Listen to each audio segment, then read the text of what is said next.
Hi, everyone. Thank you so much for watching this session, tuning in. My name is Krista Morton. I am a certified integrative nutrition health coach, and I'm so happy to be sharing some information about what I do and a little bit about the topic of creating a healthy relationship with healthy living today. So I'm going to go ahead and pull up my PowerPoint, share my screen with you so you can see a little bit better and I can show you my slides. Just give me a moment.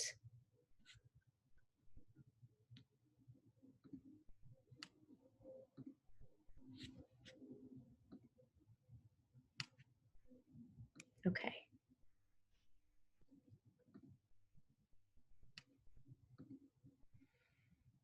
All right, so today we are talking about, like I said, assessing the health of your relationship with healthy living. So as a health coach, I often run into this problem with my clients where they are striving so hard to create healthy habits and to sustain them.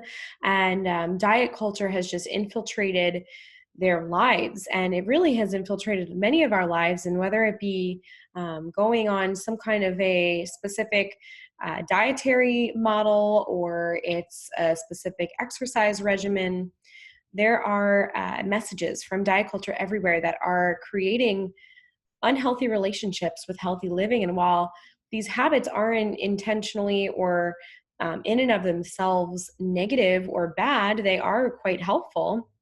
We have this epidemic of guilt and restriction and burden surrounding healthy living for a lot of individuals who are just getting started. So what I do as a coach is I help individuals overcome this negative relationship with either diet, lifestyle, exercise, whatever the case may be, to meet their goals. And some of these goals are quite big. They're, conquering chronic illness, and some of them are a little bit more day to day, like losing a few extra pounds. And whatever the case may be, I am there to support my client throughout their journey and find that balance. I received my master's degree here at Georgian Court and graduated this past May with the master's in integrative health. And I received my certification from the Institute from Integrative Nutrition as a health coach.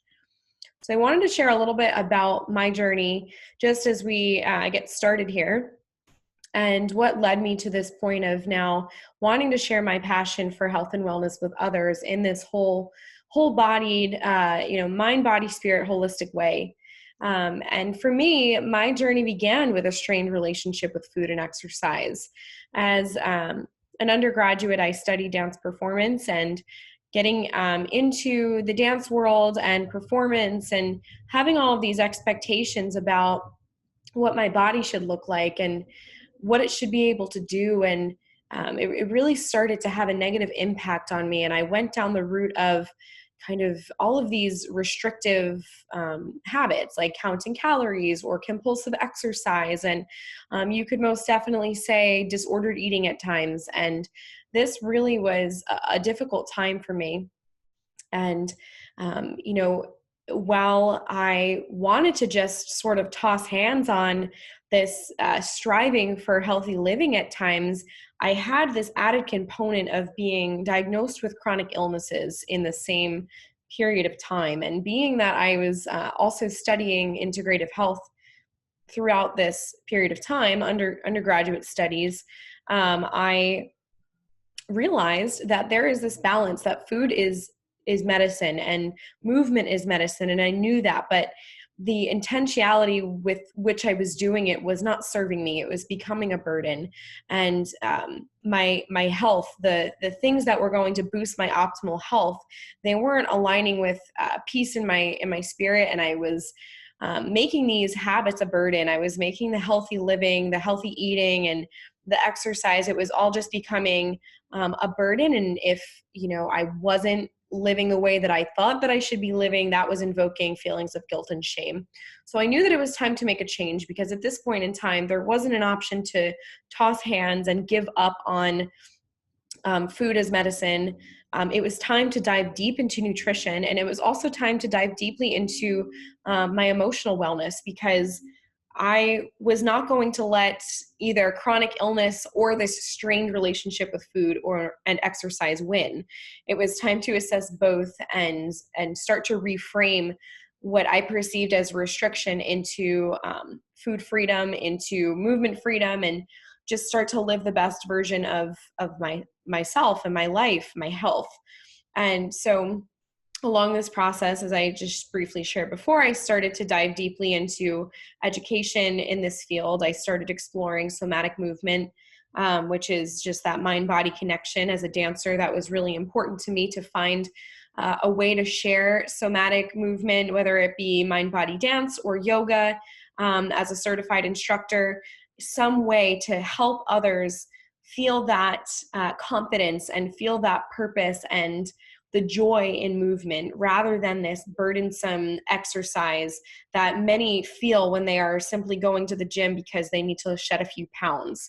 And don't get me wrong, some people really do find their peace and their stress relief in the gym. But for me, it was associated with a negative perception about myself. So I needed to find a different way. And for many, I find that somatic approach to movement and just that freedom and finding different ways to move their bodies that also works and resonates really well with them too. So that led me to, pursuing movement education, nutrition education. And this is when I started two of my companies. One is Soma Sonder Dance Project, and that's a dance company. It's a performance company, but also a company that runs a somatic and self-care program, and also runs mind-body dance classes that I like to call Soma Soul Flow classes.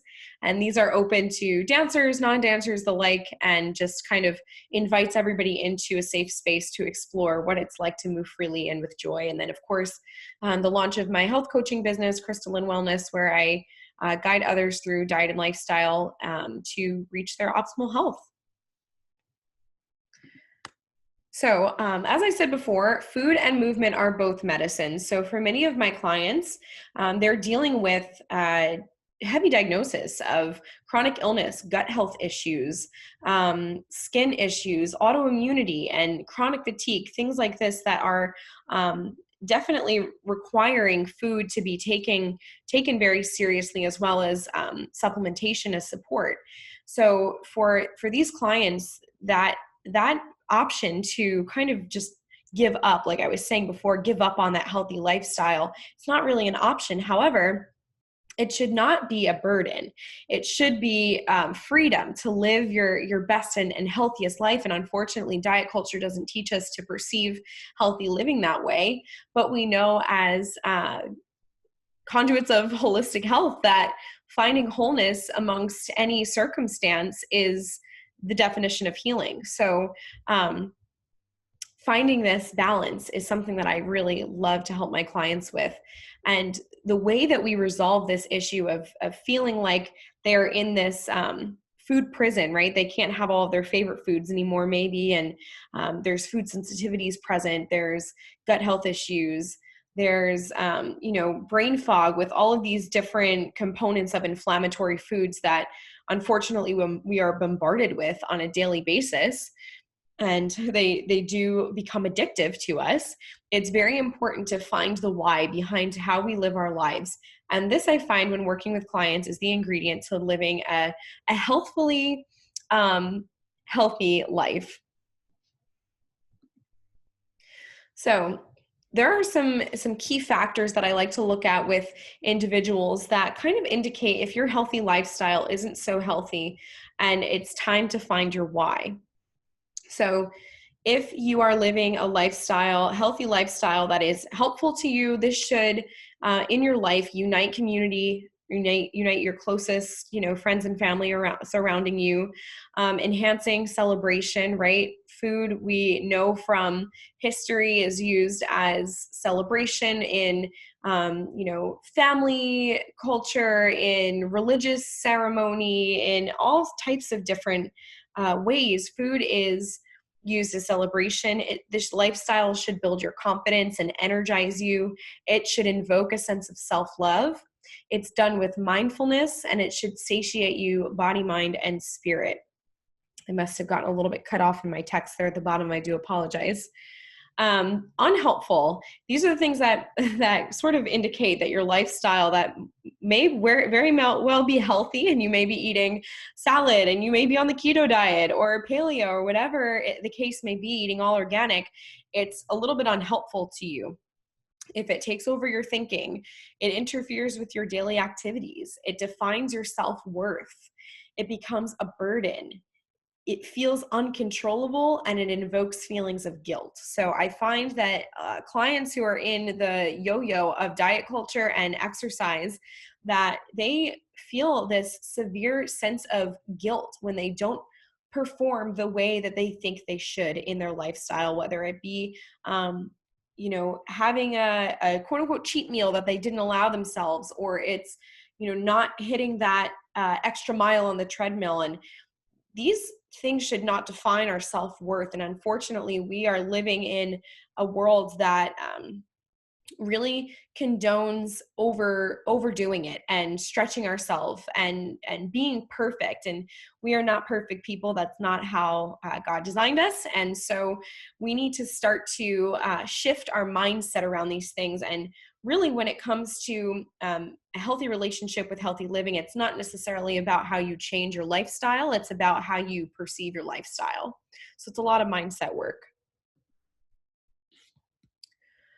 So we know from science and research that stress is a key component to the development of disease. And this is what I really like to touch base on with clients is, like I said before, you could be living the healthiest lifestyle in the world, but if you are stressed about it, or it's causing you negative feelings, it's causing self-loathing, it's causing guilt, shame, stress, restrictiveness, isolation, any of those things, then it's contributing to stress. And that's just as detrimental as eating your inflammatory foods, right? So there is a happy medium, and both worlds need to come together and cross paths and find this sense of alignment. So if this is the case, if that's resonating with you, it's time to reframe the way that you view your habits and build healthy, balanced relationships with yourself and the lifestyle that you're living. I think that joy and peace is often an overlooked component of optimal health. And if the lifestyle that you're living is disrupting your inner peace, you need to maybe explore ways to heal that. And again, healing doesn't necessarily mean to change your circumstances.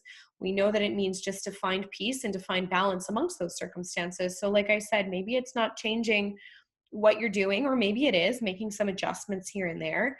It really is bio-individual with each person, but it's finding that inner peace amongst all of the circumstances, whether some things need to be adjusted or not.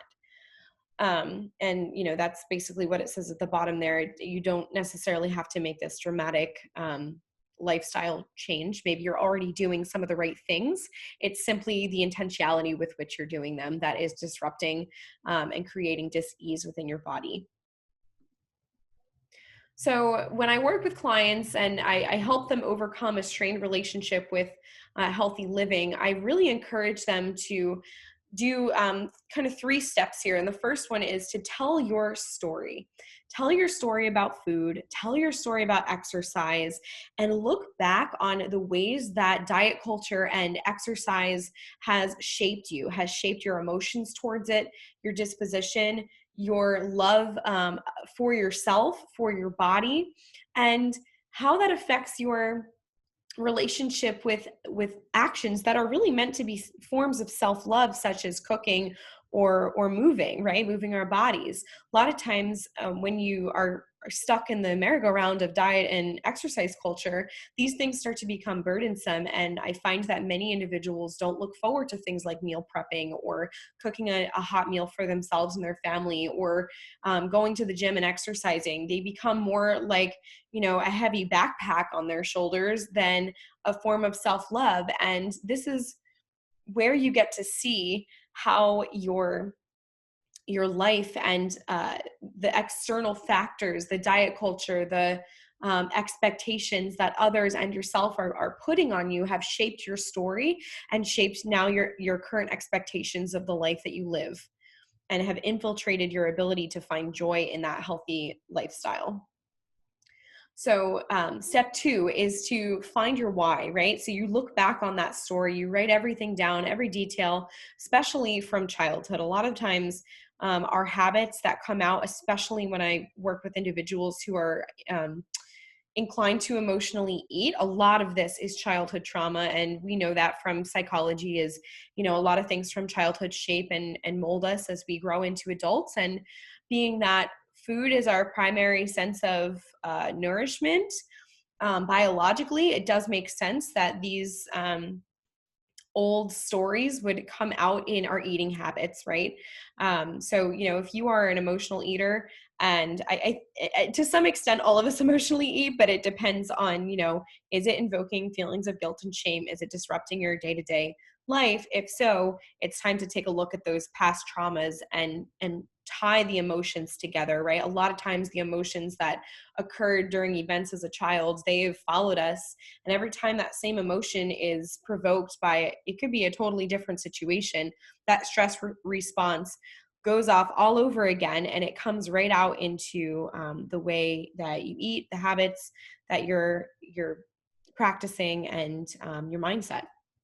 So once you find your why, about why, two whys really, why you've gotten to this point of imbalance, looking back on that story, and then why you would like to change it for the future. And this why needs to go deeper than, oh, I want to lose 10 pounds, or I'd really like to resolve this symptom, right? Even though those are very, very valid, important goals, this why needs to go deeper than that. It needs to be something that has to do with your purpose, right? And so once we find that why that's connected to your deeper purpose, that's going to be the keystone to come back to every time that this shift gets difficult. After that, you've got to identify your triggers. What is it? Is it emotional? Is it social? Is it relational? What triggers come into your life and put a strain on your relationship with your lifestyle, right? And then from here, we clean up the body and the mind. We know that the body and the mind are a reflection of each other. They are so fiercely intertwined.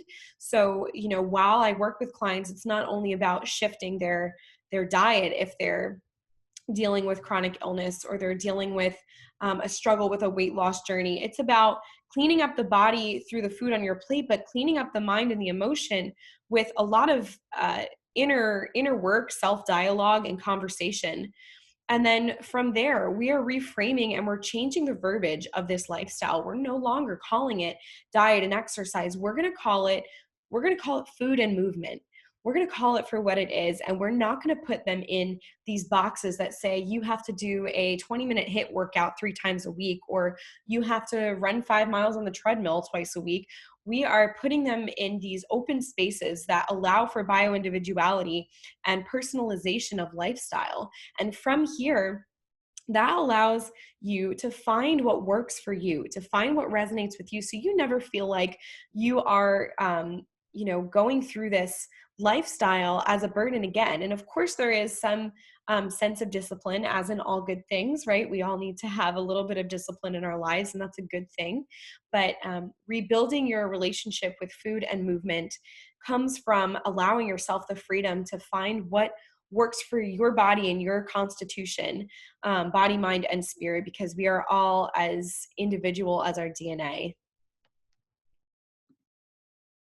So this is where I like to talk about why a coach comes into play, right? You are your own best teacher, healer, and voice. So when I work with clients, it's not about me telling them what they should be doing, because we've got enough of that in diet culture, right? We are being bombarded all the time with messages like, you should eat less carbohydrates, you should go on the keto diet, you should lift weights 3 times a week. We are bombarded with all of these messages of what we should do. And it's deafening our own ability to listen to our inner voice and what works for us.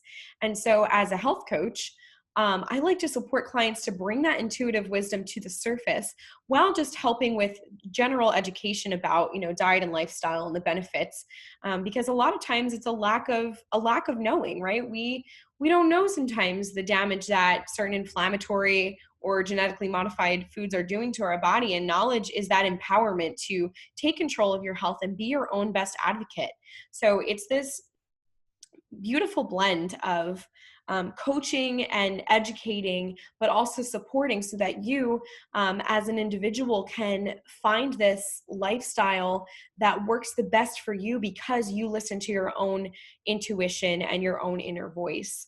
And I just love to share that's my favorite part about being a coach, because I get to watch clients transform their own lives and they don't even realize it until the end, right? They don't realize the transformation that's happening. And then all of a sudden, we hit the end of a program together and they're like, wow, I didn't realize that, all of these different things would change. And I thought I was just detoxing, my body and trying to lose 5 pounds, but every area of my life has changed because we've taken a deep dive into that full body holistic approach. And all the credit is due to the work that they've done. It is a commitment. And I find that the clients that are willing to jump in and do that inner work, they really don't even need me. And so what I like to just share with you is that if you are struggling living a healthy lifestyle today and you don't feel like your relationship with healthy living is the most healthy, then I want to encourage you that you can do this. You can empower yourself and blend the best of those both worlds of, perceiving food as medicine, but also enjoying the process of healing yourself. It is a joy and a privilege to heal the body and to live in a way that is God honoring to the beautiful body that you've been given. And you can do it. You can find that empowerment within yourself and live your most joyful and healthiest life, body, mind, and spirit. If you are seeking to work with a coach, I would love to talk with you. Please feel free to schedule a free health consultation with me at my website. Some of the things that I work with clients the most are emotional eating, autoimmunity, thyroid disease, celiac, gut health, weight loss, chronic fatigue, things along those lines, and anything in between that has to do with movement, exercise, diet culture, and just breaking those chains. I would love to help you. I'd love to talk with you. I want to thank you again so much for sticking around for this presentation, and I hope you have a most wonderful, blessed day. Stay well, stay healthy, and I hope to hear from you soon.